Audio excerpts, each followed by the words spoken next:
Une méditation tirée du livre Maranatha, Le Seigneur vient d'Ellen White. 14 avril. Représentant du Sauveur. Ayez au milieu des païens une bonne conduite, afin que là même où ils vous calomnient comme si vous étiez des malfaiteurs, ils remarquent vos bonnes œuvres et glorifient Dieu au jour où il les visitera. 1 Pierre 2, verset 12. Dieu espère que ceux qui portent le nom de Christ le représentent. Ils doivent être un peuple saint, sanctifié et purifié, communiquant la lumière à tous ceux avec qui ils entrent en contact. Les disciples de Christ doivent être séparés du monde dans les principes et les intérêts, mais ils ne doivent pas s'isoler du monde.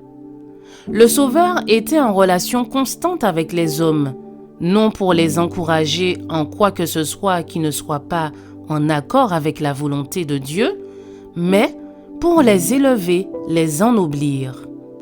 Je me sanctifie afin qu'eux aussi soient sanctifiés par la vérité. Jean 17, verset 19. Ainsi, aussi le chrétien doit demeurer parmi les hommes, afin que la saveur de l'amour divin puisse être comme le sel préservant le monde de la corruption. Notre grand besoin, c'est la puissance d'une vie plus élevée, plus pure et plus noble. Le monde nous observe afin de voir les fruits que nous portons, nous qui prétendons être des chrétiens. Des impressions favorables ou défavorables à la religion de la Bible sont continuellement faites sur les esprits de ceux avec lesquels nous sommes en relation. Et Dieu et les anges observent.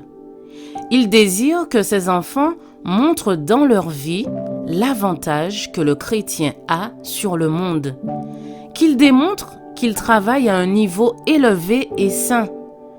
Ils désirent les voir manifester que la vérité reçue a fait d'eux des fils du roi céleste.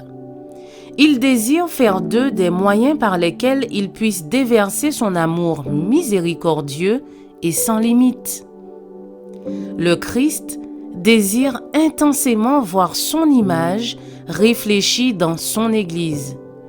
Lorsque son caractère sera parfaitement reproduit dans ses disciples, il reviendra pour les réclamer comme sa propriété.